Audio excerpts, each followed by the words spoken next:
ஒரு கிராமத்துல சம்பத்னு பேர் கொண்ட 20 வயசு இளைஞன் ஒருத்தன் இருந்தான். சம்பத் ஒரு அனாதை.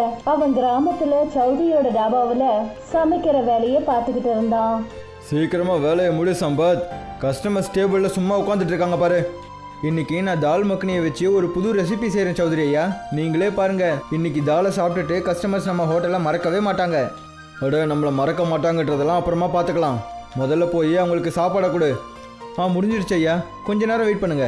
இன்னும் 5 நிமிஷத்தில் நான் எல்லா கஸ்டமர்ஸுக்கும் ஃபுட்டை வச்சிடுறேன், சரியா? சௌதரி சமையல் அறையை விட்டு வெளியே போனாரு. கொஞ்ச நேரத்துல சம்பத் கஸ்டமர்களுக்கு சாப்பாடு பரிமாறினான். சம்பத் கையால செஞ்ச டால் மக்னி எல்லா கஸ்டமர்களுக்கும் ரொம்ப பிடிச்சது. அந்த கஸ்டமர்கள்ல அர்ஜுன் சௌதரி கிட்ட வந்து சொன்னாரு, இன்னைக்கு தால் மக்னி ரொம்பவே சுவையாக இருந்துச்சு சௌதரி ஐயா. என் வயிறு நிறைஞ்சிடுச்சு, ஆனால் போக மனசே வரல. அட, நான் என்ன பண்ணுறது அர்ஜுன்? என் டாபாவில் செய்கிற சாப்பாடு அவ்வளோ நல்லா இருக்குல்ல, அதனால ஜனங்க வயிறு நிறைஞ்சிடுது, ஆனால் போக மனசு வர மாட்டேங்குது. என்னோட மனைவி ரொம்ப சூப்பராகவே சாப்பாடு செய்வா. அட, நீங்கள் என்ன பேசிகிட்டு இருக்கீங்க சௌதரி ஐயா? உங்கள் மனைவி எப்போவும் உங்கள் பக்கத்தில் உட்காந்து காசு தானே எண்ணிக்கிட்டு இருக்காங்க. சாப்பாட்டை நம்ம கிராமத்து சம்பத் தானே செய்கிறான். அட, அவனை கொஞ்சம் பாராட்டுறதால உங்களோட பெருமை என்ன இறங்கிட போகுதா என்ன? இப்படி சொல்லிட்டு அர்ஜுன் அந்த இடத்த விட்டு போனாரு. சௌதரி ரொம்ப கோவப்பட்டு தன்னோட மனைவி ருக்மணியை பார்த்து என்ன சொன்னாருன்னா, நீயே பார்க்குறல்ல, உன்கிட்ட எத்தனை தடவை சொல்கிறது, நீயும் அந்த கிச்சனுக்கு போய் சம்பத்துக்கு ஏதாவது உதவியாக இருன்னு. என்னால் ஒரு சமயத்தில் ஒரே ஒரு வேலை தான் பார்க்க முடியும். ஒன்று நான் பணத்தை எண்ணுவேன், இல்லைன்னா சமையல் அறையில் சேரில் போய் உட்காருவேன். நீ சரியான முட்டாளாக ஆகிக்கிட்டே தான் இருக்க. கொஞ்சம் யோசி. ஒருவேளை சம்பத் நாளைக்கே நம்ம தாபா விட்டு போயிட்டானா அப்புறம் என்ன ஆகும்? ஜனங்களுக்கு அவன் கையால் செய்கிற சாப்பாடு தான் ரொம்பவே பிடிச்சிருக்கு. அதனால தான் நான் எல்லா ஜனங்கக்கிட்டையும் சாப்பாடு அவன் கிடையாது, நீ தான் செஞ்சுக்கிட்டு இருக்கேன்னு சொல்லிக்கிட்டு இருக்கேன். ஆனால் நான் சொல்கிறத நீ புரிஞ்சிக்கவே மாட்டேங்கிறியே. நீங்கள் ரொம்ப சரியாக சொல்கிறீங்கங்க. இந்த விஷயம் என் மனசுக்கு தோணவே இல்லை பாருங்க. நானும் நாளையில இருந்து சம்பத்துக்கு பக்கத்தில் சேரை போட்டு உட்காந்துருக்கேன். மறுநாள் சம்பத் டாபாவுக்கு வந்தபோது சௌதரி சம்பத்தை பார்த்துட்டு என்ன சொன்னாருன்னா, சம்பத், இன்னையிலேருந்து என்னோட மனைவியும் உன் கூட அந்த கிச்சன்லேருந்து வேலை செய்வா. சௌதரி ஐயா, முதலாளி அம்மாவை ஏன் கஷ்டப்படுத்துறீங்க? சாப்பாடு செய்ய தான் நான் இருக்கேன்ல. நான் என்ன சொல்கிறேனோ அதை மட்டும் செய், தேவையில்லாமல் பேசாத. சரி சௌதரி ஐயா, நீங்கள் சொன்ன மாதிரியே செய்கிறேன். அன்னையிலிருந்து ருக்மணி சம்பத்தோட சமையல் அறையில உட்கார ஆரம்பிச்சா. கொஞ்ச நாளைக்கு அப்புறம் சௌதரி எல்லா கஸ்டமர்களையும் நம்ப வச்சாரு. அதாவது அவர் தாபாவில் கொடுக்குற அந்த சாப்பாடு தன்னோட மனைவி ருக்மணி தான் செய்யறான்னு. ஒரு நாள் சம்பத் தன்னோட வேலைக்கு போக வீட்டை விட்டு வெளியே கிளம்பினான். அப்பதான் அந்த இடத்துக்கு சௌதரி வந்துட்டாரு. சௌதரி ஐயா, நீங்களா? நான் தாபாவுக்கு தானே வந்துக்கிட்டு இருக்கேன். நான் உன்கிட்ட எதை சொல்கிறதுக்காக வந்திருக்கேன்னா, நீ இனிமே என்னோட டாபாவுக்கு வந்து எந்த வேலையும் செய்ய வேண்டிய அவசியம் இல்லை. நீங்கள் எதுக்காக இப்படி பேசிகிட்டு இருக்கீங்க சௌதரி ஐயா? எனக்கு தெரிஞ்ச வரைக்கும் நான் எப்பவும் சுவையான உணவுகளை தானே செஞ்சிட்ருக்கேன். அப்புறம் எப்பவும் என்னை குறை சொல்கிற அளவுக்கு நான் நடந்துக்கிட்டதில்லை. அதை பற்றி எனக்கு எந்த ஒரு கவலையும் இல்லை சம்பத்.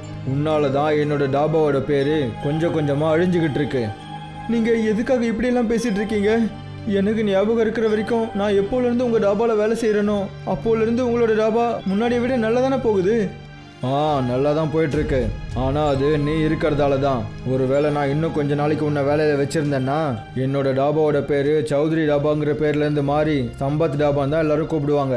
அப்படியெல்லாம் பண்ணாதீங்க சௌதரி ஐயா. நான் ஒரு அனாதை. எனக்கு இந்த வேலையை தவிர வேறு எந்த வேலையும் தெரியாது. அதெல்லாம் உன்னோட பிரச்சனை, என்னோடது கிடையாது.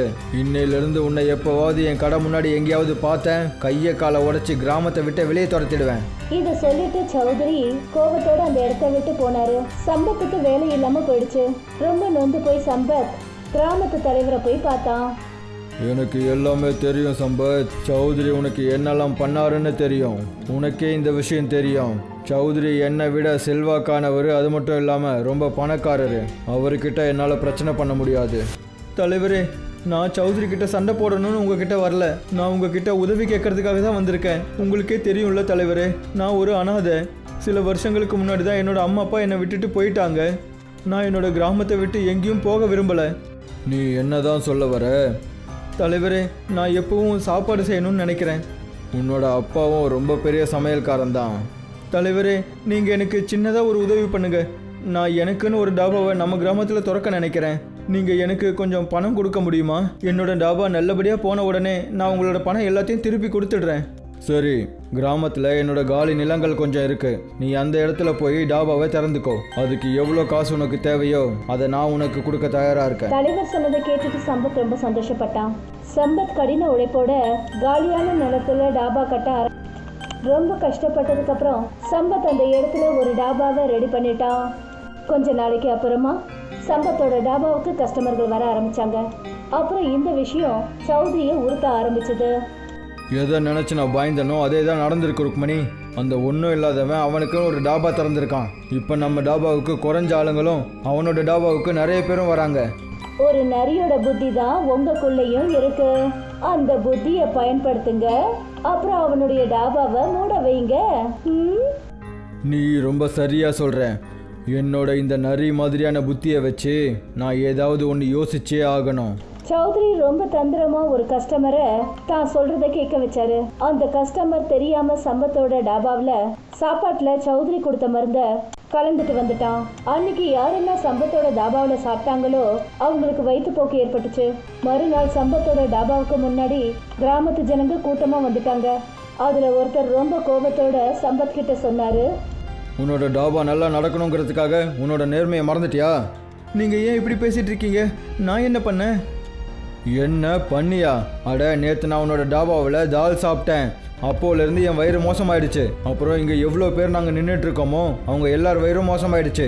இது எல்லாத்துக்கும் நீ தான் பொறுப்பு. நீ கண்டிப்பாக சாப்பாட்டில் ஏதோ ஒன்று கலந்துருக்க. நீங்கள் தப்பாக நினச்சிட்ருக்கீங்க.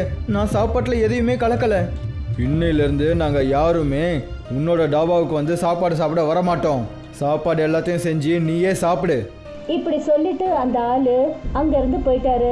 அப்புறம் சம்பத் கண்ணில் கண்ணீரோட தன்னோட டாபாவில் உட்காந்துட்டான். சம்பத்துக்கு மறுபடியும் வேலை இல்லாம போயிடுச்சு. கொஞ்ச நாளைக்கு அப்புறம் சம்பத்தோட டாபாவில் தலைவர் வந்து சொன்னாரு, சம்பத், நீ என்கிட்ட காசு வாங்கியிருந்தல்ல, அதை எப்போ திரும்ப தருவ? தலைவரே, உங்களுக்கே நல்லா தெரியும் என்னோட டாபாவுக்கு எந்த கஸ்டமர்ஸும் வர்றதில்ல. அதெல்லாம் எனக்கு தெரியாது சம்பத். எனக்கு என்னோட காசு வேணும், அதுவும் வட்டியோட. தலைவர் பேசினதை கேட்டதும் சம்பத் அதிர்ச்சி ஆயிட்டான். நாம வட்டியை பற்றி எதுவும் பேசவே இல்லையே. நான் அதை சொன்னேன், நீ தான் கேட்டிருக்க மாட்டேன். இன்னும் 2 நாளைக்குள்ளே என்னோட காசு வட்டியோட எனக்கு திரும்பி வரலன்னு வச்சுக்க, நான் உன்னோட வீட்டையும் உங்ககிட்ட இருந்து பிடுங்கிடுவேன். அப்புறம் அதை விற்று அதிலேருந்து என்னோட காசை எடுத்துக்குவேன். அப்படியெல்லாம் பண்ணிடாதீங்க தலைவரே, நான் ஒரு அனாதை. நீங்கள் என்கிட்ட இருந்து என்னோட வீடையும் எடுத்துக்கிட்டீங்கன்னா அப்புறம் நான் எங்கே போகிறது? நான் உனக்கு 2 நாள் டைம் கொடுக்குறேன். இப்படி சொல்லிட்டு தலைவர் அந்த இடத்த விட்டு போயிட்டாரு. 2 நாள் கழிச்சு தலைவர் சம்பத்தை அவனோட வீட்டை விட்டு கழுத்தை பிடிச்சு வெளியே தள்ளினாரு. அவனுடைய டாபாவையும் அடிச்சு நொறுக்கினாரு. சம்பத் கண்கள்ல கண்ணீரோட ஹைவேல இருக்கிற ஒரு அடர்ந்த மரத்துக்கடியில் உட்காந்து தன்னுடைய விதியை நினைச்சு அழுதான். சம்பத் அழுது அழுது காலையில இருந்து சாயந்தரம் வரைக்கும் ஆயிடுச்சு. அப்பதான் அவன் பார்த்தான், அந்த மரத்துல ஒரு பறவை கூடு கட்டி இருந்தது. அந்த கூடை ஒரு கழுகு சுத்திக்கிட்டே இருந்தது. இந்த கழுகை நம்ம துரத்தி ஆகணும், இல்லைன்னா அது அதோட கூட்டை உடைச்சிடும். என்னோட வீட்டை காப்பாற்றுறதுக்கு தான் எந்த கிராமத்து ஜனங்களும் இல்லை. ஆனால் பாவம், இந்த பறவையோட கூட்டை இந்த கழுகு வந்து உடைக்கிறத நான் விட மாட்டேன். சம்பத் அந்த கழுகை அந்த இடத்த விட்டு துரத்தினான். அப்போதான் அங்கே ஒரு அதிசயமே நடந்தது. அந்த கூடுல உட்கார்ந்துருந்த ஒரு சின்ன பறவை சம்பத்து கிட்ட வந்து உட்கார்ந்தது. ஒரு பெரிய ஒலியோட ஒரு அழகான பெண்ணா அது மாறுச்சு. நீ யாரு? பல வருஷங்களுக்கு முன்னாடி ஒரு சாபத்தினால என்னை ஒரு பறவையா மாத்தி அந்த கூடுல கைது செய்யப்பட்டு இருந்தேன். அப்படி நீ அந்த கழுகை மட்டும் விரட்டாம இருந்திருந்தா அந்த கழுகு என்னை கொன்னு என் கூடையே நாசம் பண்ணியிருக்கோம். அது கழுகு உருவத்துல இருந்த ஒரு ராட்சசன். ஆனா நீ எப்படி உன்னோட நிஜமான ரூபத்துக்கு வந்த? எனக்கு என்ன சொல்லப்பட்டிருந்ததுன்னா, அதாவது வாழ்க்கையில அடிபட்டு ரொம்ப கஷ்டப்பட்டு வேதனையோட இருக்கிற ஒரு இளைஞன் உனக்கு உதவி செஞ்சா என்னுடைய இந்த சாபம் போயிடும்னு சொன்னாங்க. அப்புறம் பாரு, நானும் முக்தி அடைஞ்சிட்டேன். நீ எனக்கு உதவி செஞ்சிருக்க, அதனால நானும் உனக்கு உதவி செய்வேன். உன்னை பத்தி எனக்கு எல்லாமே தெரியும். உன்னால எப்படி எனக்கு உதவி பண்ண முடியும்? ஏன் என்னால பண்ண முடியாது? நீ ரொம்ப நல்லாவே சமைக்கிற ஆளு. உன்கிட்ட பணம் காசு கிடையாது. ஒரே ஒரு வீடு இருந்தது, அதுவும் பறிக்கப்பட்டுடுச்சு. ஆனாலும் பரவாயில்லை, விடு. எந்த கூண்டு உடப்படாம நீ காப்பாத்தினியும் அதே கூண்டு இன்னிலிருந்து உன்னுடைய வீடா மாறும். அப்புறம் இந்த கூடுக்குள்ள உன்னுடைய சொந்தமான ஒரு கூடு ரெஸ்டாரண்ட் இருக்கும். இத சொல்லிட்டு அந்த அழகான பொண்ணு அந்த கூடை நோக்கி சைகை காட்டினா. அப்பதான் ஒரு வேகமான ஒளியோட அந்த கூடு ஒரு ரெஸ்டாரண்டா மாறிடுச்சு. அதோட படிக்கட்டுகள் அழகான மரத்தால செய்யப்பட்டிருந்தது. இந்த கூடு ரெஸ்டாரண்ட் இன்னையில இருந்து உனக்கு சொந்தமானது. இனிமே இந்த இடத்தை விட்டு உன்னை யாரும் வெளியே அனுப்ப முடியாது. யாராவது உன்னை இந்த இடத்தை விட்டு வெளியே அனுப்ப முயற்சி பண்ணாங்கன்னா கடைசியில அவனே பிரச்சனையில மாட்டிப்பான். இப்படி சொல்லிட்டு அந்த அழகான பொண்ணு அங்கிருந்து மறைஞ்சிட்டா. சம்பத் அந்த ரெஸ்டாரண்ட்குள்ள போனான். அவன் பார்த்தான், அந்த ரெஸ்டாரண்ட் உள்ள பார்க்கறதுக்கு 5 ஸ்டார் ஹோட்டல் மாதிரி இருந்தது. அங்க பெரிய பெரிய காஸ்ட்லியான டேபிள்ஸ் இருந்தது. அப்புறம் ஒரு 5 ஸ்டார் ஹோட்டல் மாதிரியே எல்லா விதமான வசதிகளும் அங்க நிறைஞ்சிருந்தது. கொஞ்ச நேரத்துல நிம்மதியா சம்பத் அங்க தூங்கினான். மறுநாள் டிஃபன் சாப்பிட்டுட்டு சம்பத் கீழே இறங்கினான். அப்பதான் அவன் முன்னாடி ஒரு கார் வந்து நின்னுச்சு. அதுல இருந்து ஒரு அழகான இளைஞன் வெளியே வந்து சம்பத் கிட்ட சொன்னாரு, இது எந்த மாதிரி ரெஸ்டாரண்ட் ப்ரோ? இந்த மாதிரி ரெஸ்டாரண்ட்ஸை நான் ஃபாரின்ஸில் மட்டும்தான் பார்த்துருக்கேன், ஆனால் அதுவும் ஃபோட்டோவில் மட்டும்தான். இது என்னோட ரெஸ்டாரண்ட் தான், கூடு ரெஸ்டாரண்ட். என்னோட ரெஸ்டாரண்ட்டில் எல்லா டைப் ஆஃப் ஃபுட்டும் இருக்குது. சரி, நீங்கள் எனக்கு உங்கள் ரெஸ்டாரண்ட்டை சுற்றி காட்டுறீங்களா? சுற்றி காட்டுறது என்ன சார், நீங்கள் தான் என்னோடய ஃபஸ்ட்டு கஸ்டமர். உங்களுக்காக இன்றைக்கி உங்கள் ஃபுட்டு ஃப்ரீ தான். சம்பத் அவருக்கு ரொம்ப அற்புதமான சமையலை தயார் பண்ணான். சாப்பாடு சாப்பிட்டுட்டு அந்த இளைஞர் ருசி பார்த்துக்கிட்டு என்ன சொன்னார்னா, நான் சொல்கிறத நம்புங்க, நான் எவ்வளவோ பெரிய பெரிய 5 ஸ்டார் ஹோட்டலில் தான் சாப்பிட்ருக்கேன். ஆனால் இந்த மாதிரி ஒரு சுவையான சாப்பாட்டை என்னோடய லைஃப்பில் நான் சாப்பிட்டதே கிடையாது. நான் ரொம்பவே பெரிய ஒரு கம்பெனியில் அட்வர்டைஸராக ஒர்க் பண்ணிக்கிட்டு இருக்கேன். உங்களுக்கு ஓகேனா நான் உங்களோட இந்த கூடு ரெஸ்டாரண்ட்டை அட்வர்டைஸ் பண்ணி கொடுக்கவா? அப்போ உங்கள் ரெஸ்டாரண்ட் ரொம்பவே ஃபேமஸ் ஆகிடும். அப்புறம் இங்கே கஸ்டமர்ஸோட கூட்டமும் நிறைஞ்சிடும். நீங்கள் மட்டும் அப்படி பண்ணீங்கன்னா அது எனக்கு செய்கிற ரொம்பவே பெரிய உதவியாக இருக்கும். அந்த இளைஞர் அங்கிருந்து சிரிச்சுக்கிட்டே போனாரு. மறுநாள் அந்த ரெஸ்டாரண்ட்டுக்கு நகரத்திலிருந்து வர மக்கள் கூட்டம் அதிகமாயிடுச்சு. அந்த கூட்டத்தில் பெரிய பெரிய தலைவர்கள், பத்திரிகையாளர்கள், ரொம்ப பெரிய பணக்கார ஃபேமிலிங்க இருந்தது. சம்பத்தோட கூடு ரெஸ்டாரண்ட் சில மாசங்கள்லயே இந்தியாவில் ரொம்ப ஃபேமஸ் ஆயிடுச்சு. அப்புறம் இந்த விஷயம் சௌத்ரியையும் தலைவரையும் ரொம்ப உறுத்த ஆரம்பிச்சது. நீ பேருக்கு மட்டும்தான் ஒரு தலைவர், ஆனால் உன்னால் ஒரு சின்ன வேலையை கூட செய்ய முடியல. நீ என்னெல்லாம் சொன்னியோ அதை விட நான் நிறையவே செஞ்சிட்டேன், தெரியும்ல? அட, நீ அவனை உன்னோட டாபாவிலேருந்து மட்டும்தான் துரத்தி விட்ட, ஆனால் நான் அவனோட வீட்டையே எடுத்துக்கிட்டு அவனை துரத்தி விட்டேன். அட, அவனோட தலையெழுத்து நல்லா இருக்கும்போது அதில் நான் என்ன பண்ண முடியும்? இதை பேசுகிறதால என்ன பிரயோஜனம் தலைவரே? அவனோட அந்த கூடு ரெஸ்டாரண்ட்டுக்கு சிட்டியில் இருக்கிற பணக்காரங்களாம் வராங்க. அப்புறம் கிராமத்தில் இருக்கிற ஜனங்களுக்கு அவன் அந்த கூடு ரெஸ்டாரண்ட்டில் உணவை ஃப்ரீயாக கொடுத்துட்ருக்கான். அவன் தினமும் எல்லாருக்கும் அன்னதானம் கொடுக்குறான், நல்ல பேரை வாங்கிக்கிறான். அப்புறம் நாம் இங்கே வெறும் கையை வீசிக்கிட்டு தான் உட்காந்துட்டு இருக்க வேண்டியதாக இருக்குது. உனக்கு என்ன தான் வேணும்? எனக்கு என்ன வேணும்னா அவனோட அந்த கூடு ரெஸ்டாரண்ட்டில் தீ வச்சுடு. அப்படின்னா எதுக்கு வெயிட் பண்ணிக்கிட்டு? சரி, கிளம்பலாம். இன்னைக்கு நைட்டு அந்த நல்ல வேலையை முடிச்சு வச்சிடலாம். தலைவரும் சௌத்ரியும் பெட்ரோலை எடுத்துக்கிட்டு அந்த மரத்துக்கிட்ட வந்தாங்க. அவங்க அந்த மரத்து மேல பெட்ரோலை தெளிச்சாங்க. ஆனா அதுல அவங்க நெருப்பை வைக்கிறதுக்கு முயற்சி பண்ண போது திடீர்னு அவங்க உடம்புல ரொம்ப மோசமா எரிய ஆரம்பிச்சது. அப்புறம் அவங்க பயங்கரமா கத்த ஆரம்பிச்சாங்க. சம்பத்தும் மற்ற கஸ்டமர்களும் ரெஸ்டாரண்ட்டுக்கு கீழே வந்தாங்க. அட, உங்க 2 பேருக்கும் என்னாச்சு? நீங்க 2 பேரும் ஏன் கத்திட்டு இருக்கீங்க? எங்களை மன்னிச்சிடு சம்பத், நாங்கள் 2 பேரும் உன்னோட கூடு ரெஸ்டாரண்ட்டுக்கு தீ வைக்கிறதுக்காக தான் வந்தோம். ஆனால் நாங்கள் அந்த கூட்டில் தீ வைக்க முயற்சி பண்ணும்போது எங்களோட உடம்புல ஏதோ தீ எரியிற மாதிரியே இருக்குது. இன்னைக்கு ஏதோ தப்பு பண்ணிட்டீங்க தலைவரே, ஆனால் இதுக்கப்புறம் எப்பவும் அந்த தப்பை மட்டும் பண்ணிடாதீங்க.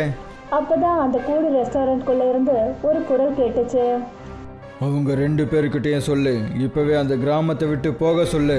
இல்லைன்னா அவங்க உடம்புல இருக்கிற எரிச்சலை உலகத்தில் இருக்கிற எந்த டாக்டராலையும் சரி பண்ணவே முடியாது.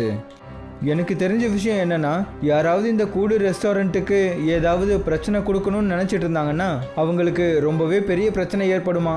தலைவரும் சௌத்ரியும் சம்பத்தோட பேச்சை கேட்கறதா நல்லதுன்னு நினச்சாங்க. 2 பேரும் ராத்திரியோட ராத்திரியா கிராமத்தை காலி பண்ணிக்கிட்டு போயிட்டாங்க. சம்பத் இன்னைக்கும் கூடு ரெஸ்டாரண்ட்டை நடத்திக்கிட்டு இருக்கான்.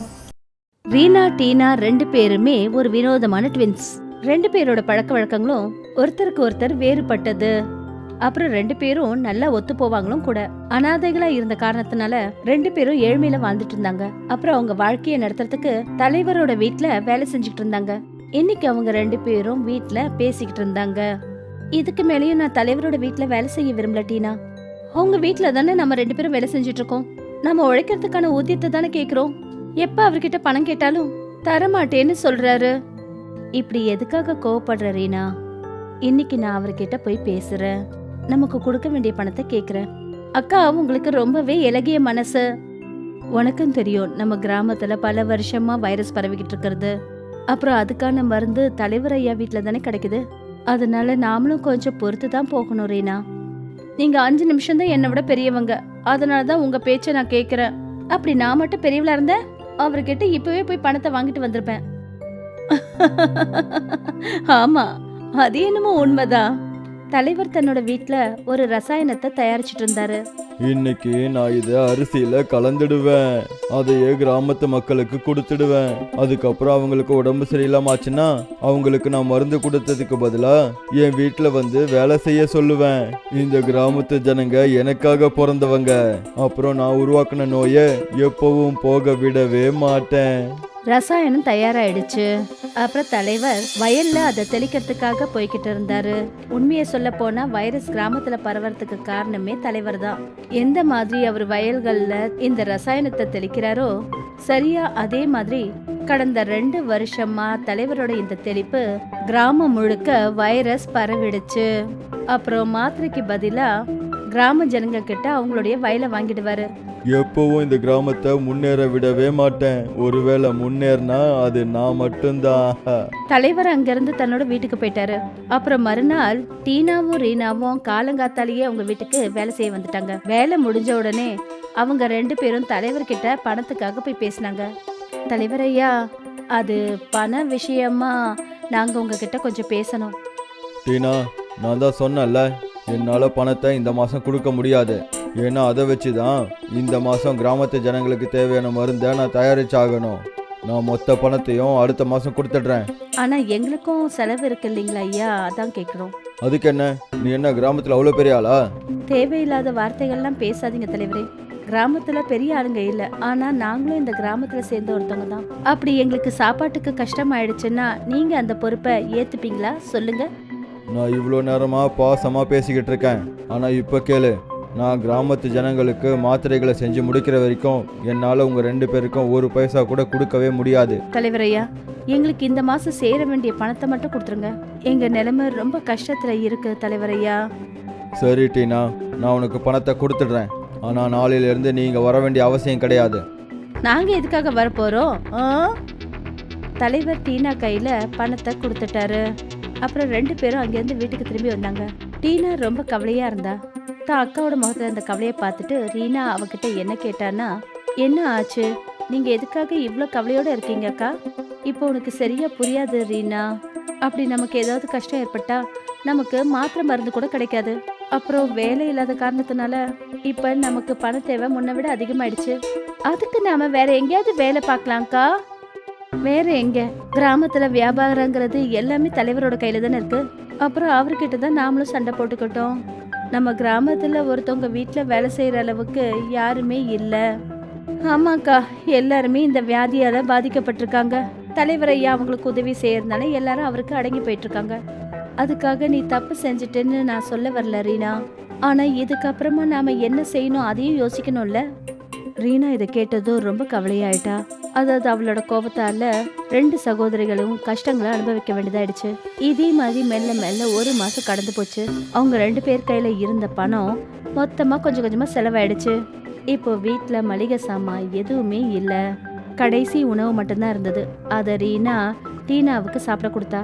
ஆமா, நீ சாப்பிட்டியா? நான் உங்களுக்கு முன்னாடியே சாப்பிட்டுட்டேன்க்கா. நீங்க வேலையை தேட போனீங்களா அப்பவே? அப்படியா, இப்ப நீங்க இதை சாப்பிடுங்க. அப்புறம் நான் கொஞ்சம் அதிகமா சாப்பிட்டுட்டேன், அதனால உங்களுக்கு ரொம்ப கம்மியா இருக்கு. ஐயோ பைத்தியமே, நீ இதை கூட சாப்பிட்டிருந்தா எனக்கு எந்த கவலையும் கிடையாது. ஆனா நாளையில இருந்து நம்ம என்ன பண்றதுன்னு அதை பத்தி யோசிக்கணும். ஆமாக்கா, மளிகை சாமான் எல்லாமே சுத்தமா காலி ஆயிடுச்சு. அப்பன்னு பார்த்து வெளியில ஒருத்தர் பிச்சை கேட்டு வந்திருந்தாரு. பிச்சை தாருங்கள், பிச்சை தாருங்கள். வணக்கம் பாபா. நலம் உண்டாகட்டும், எனக்கு கொஞ்சம் பிக்ஷை கொடு மகளே. பாபா, உங்களுக்கு கொடுக்கறதுக்கு வீட்டுல எதுவுமே இல்ல. கொஞ்சம் தான் வீட்டுல சாப்பாடு இருந்தது, அதை கூட நான் அக்காவுக்கு இப்பதான் கொடுத்தேன். எங்களை மன்னிச்சிடுங்க பாபா. எதுக்காக அப்படி சொன்ன ரீனா? வீட்டுக்கு பிராமணரோ யாராவது பிக்ஷு கேட்டு வந்தாலும் இப்படி அவங்கள நம்ம திருப்பி அனுப்பக்கூடாது. ஆனா அக்கா, உங்க 2 பேருக்கும் நிறைய பாசம் இருக்கு. அந்த பாசத்தால தான் உன்னோட பசி அடக்கிக்கிட்டு உன் அக்காவுக்கு சாப்பாடு கொடுக்குற. அப்புறம் அக்கா தங்கச்சிக்கு தர்மத்துக்கான வழியை காட்டிக்கிட்டு இருக்க. சின்னவ ரொம்ப பாசமானவ, அப்புறம் பெரியவ தர்மத்தை காப்பாத்துறவ. ரொம்ப நல்ல விஷயம். பாபா, எங்க வீட்டு நிலைமையை உங்ககிட்ட சொல்றதுக்கு முன்னாடியே நீங்க தெரிஞ்சுக்கிட்டீங்க. அப்புறம் நான் இப்படி சொன்னதுக்கு தயவு செஞ்சு என்ன மன்னிச்சிடுங்க. இதுல மன்னிப்பு கேட்கறதுக்கு எந்த விஷயமும் இல்லை மகளே. பாசத்தை விட ஒரு பெரிய தர்மமே கிடையாது.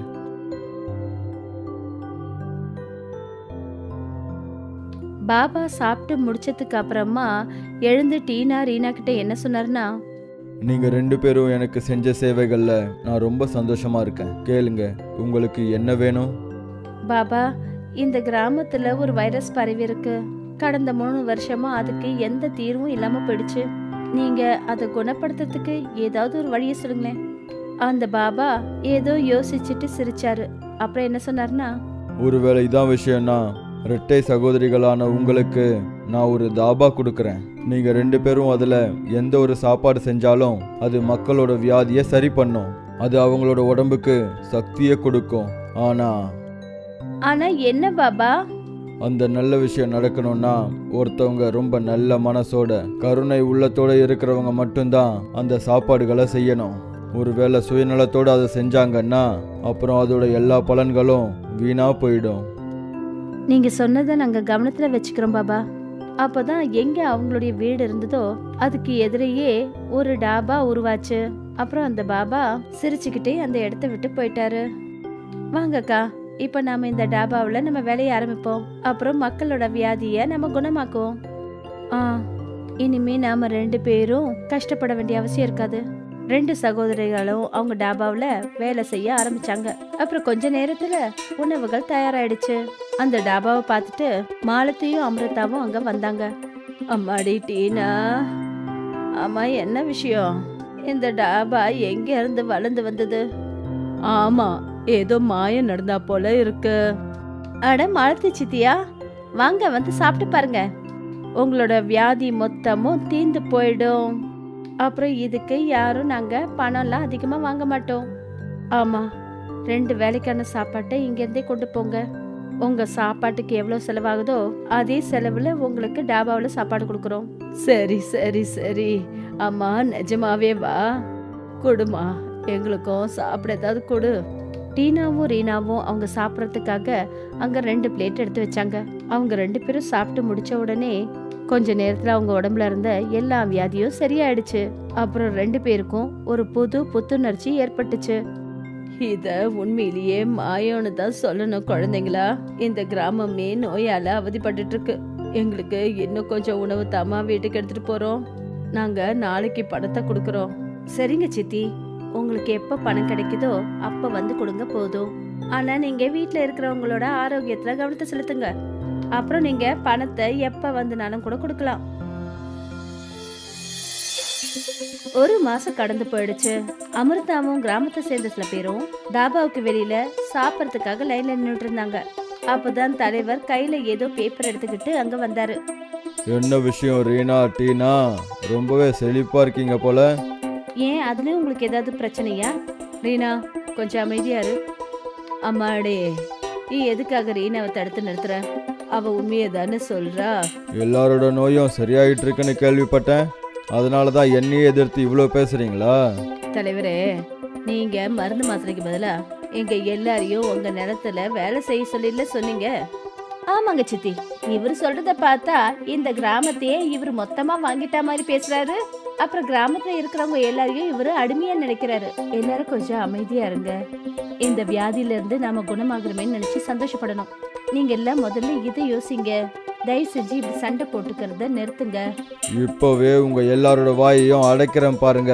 இந்த காகிதத்தை பாருங்க. அந்த தலைவர் டீனா கிட்டயும் ரீனா கிட்டயும் ஒரு அக்ரிமெண்ட்டை காட்டினாரு. என்னம்மா விஷயம்? இவங்க 2 பேரும் என்ன சொல்லுவாங்க அதை நானே சொல்றேன். இவங்களோட அப்பா சாகறதுக்கு முன்னாடி என்கிட்ட கடன் வாங்கி இருந்தாரு. அந்த கடனை திருப்பி கொடுக்க முடியாததால இந்த நிலம் இப்போ எனக்கு சொந்தம். இவங்களோட ஏழ்மையை பார்த்து இவ்வளோ நாளாக எதுவும் சொல்லலை. ஆனால் இப்போ இந்த நிலம் எனக்கு வேணும். இது ஒரிஜினல் தான். இதுல உங்க அப்பாவோட கையெழுத்து இருக்கு. என்ன கையெழுத்தா? என்னாச்சும்மா?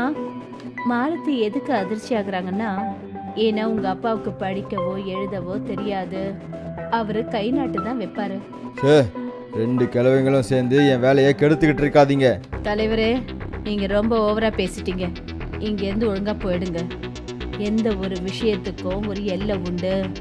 ரீனாவுக்கு எப்பவுமே கோபம் வராது. அவ கோவத்தோட இருக்கிறத பார்த்துட்டு ரீனா ரொம்ப அதிர்ச்சி ஆயிட்டா. அப்புறம் கூட இருந்தவங்களும் கூட. உங்க எல்லாரையும் நான் கவனிச்சுக்கிறேன். இப்படி சொல்லிட்டு தலைவர் அந்த இடத்த விட்டு போயிட்டாரு.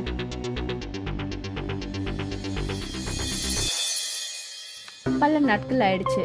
அப்புறம் ராத்திரி நிலவு பூமியை பிரகாசிச்சுக்கிட்டு இருந்தது. தலைவர் அந்த டாபா கிட்ட முகமூடி போட்டுக்கிட்டு வந்தாரு. அப்புறம் அதே ரசாயன பொருளை கையில வச்சுக்கிட்டு அந்த டாபாக்குள்ள நுழைஞ்சாரு. இப்போ இந்த அரிசிகள்லையும் இந்த கெமிக்கலை நான் கலந்துடுறேன். ஏன்னா யாரெல்லாம் இங்க சாப்பிட்றாங்களோ அவங்களுக்கும் வியாதி வரும். அப்புறம் பார்க்குறேன் இந்த கிராமத்து ஜனங்கள்லாம் என்னை எதிர்த்து எப்படி பேசுறாங்கன்னு. தலைவர் டாபாக்குள்ள இருந்த அரிசி பருப்புல அந்த ரசாயனத்தை தெளிச்சாரு. அங்க ஏதோ ஒரு சத்தத்தை கேட்டு ரீனா அங்க வந்தா. யார் நீ? திருட திருட திருட! தலைவர் அங்கிருந்து ஓடிட்டாரு. டீனா ரீனாவோட குரலை கேட்டுட்டு அந்த இடத்துக்கு வந்தா. என்ன ஆச்சு ரீனா? என்ன நடந்தது? ஏதோ ஒரு திருட இங்க நின்றுட்டு இருந்தான். அப்புறம் என்ன பார்த்தது ஓடிட்டான். ஆனா எதுவும் திருடு போகல. ஆனா இது என்ன கெட்ட வாடை வீசுது. 2 பேரும் அரிசி பருப்புகளை பார்த்தாங்க. அதுல இருந்து ரசாயன வாடை வீசுச்சு. 2 பேரும் மறுநாள் காலையில இத காட்டுறதுக்காக மாலதி அமிர்தாவை கூப்பிட்டாங்க. என்ன ஆச்சு டீனா? இங்க பாருங்க சித்தி, இதுல யாரோ ரசாயனத்தை தெளிச்சிருக்காங்க. கிராமத்துல ஏற்படுற வியாதிக்கு காரணமும் இந்த ரசாயனம் தான். அது சரி, இந்த விஷயம் உனக்கு எப்படி தெரியும்? அது விஷயம் என்னன்னா சித்தி, டீனா பாபா கொடுத்த வரத்தை பத்தி எல்லா விஷயங்களையும் சொன்னா. அப்புறம் அவ சொன்னா அவளால எல்லா வியாதிகளையும் புரிஞ்சுக்க முடியும். அப்புறம் அதுக்கான நிவாரணத்தையும் பண்ண முடியும்னு சொன்னா. அது சரி, இதுதான் விஷயமா? ஆமா, இத செஞ்சது யாரு? இத தெரிஞ்சுக்கிறதுக்கு நீங்க எல்லாரும் என்னோட யோசனையை கேட்கணும். கொஞ்ச நேரத்துல அந்த இடத்துக்கு தலைவர் வந்தாரு. டாபால உட்கார்ந்தவங்க எல்லாரும் வயிற்று வலின்னு சொல்லிட்டு இருந்தாங்க. அப்புறம் தலைவர் இதை பார்த்துட்டு என்ன சொன்னார்னா, பாத்தீங்கல்ல, இவங்க 2 பேரும் நம்பினா இப்படிதான் நடக்கும். எனக்கு முன்னாடியே நல்லா தெரியும். இது ஒன்றும் அந்த நோய்க்கு மருந்து கிடையாது. அந்த நோய்க்கான மருந்து என்கிட்ட மட்டும்தான் இருக்கு.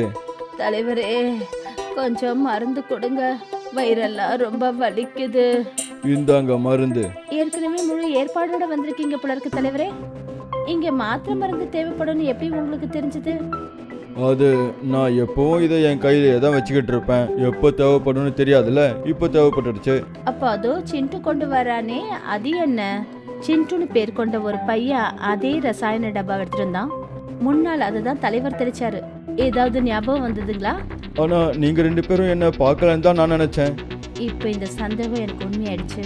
அப்போ நேற்று வீட்டுக்குள்ள நுழைஞ்ச அந்த திருட நீங்க தான் இல்லையா? ரீனா ராத்திரி பார்த்த அந்த டப்பா அதே மாதிரி இருக்கிற டப்பாவை நான் ஏற்பாடு பண்ணேன். இப்போ நீங்களே வந்து மாட்டிக்கிட்டீங்க. அப்போ இத்தனை வருஷமா வியாதி உண்டாகிறதுக்கு காரணம் நீங்க தான்ல. இதுக்கு மாத்திரை கொடுத்து பெரிய மகான் மாதிரி நடிச்சிங்களா? இந்த கிராமத்தை விட்டு போயிடு. தலைவர் அங்கிருந்து ஓடிட்டாரு. இந்த சம்பவத்துக்கு அப்புறம் கிராமத்துல நோயினால யாருக்கும் எந்த கஷ்டமும் ஏற்படல. அந்த மாய டாபா தொடர்ந்து நடந்தது.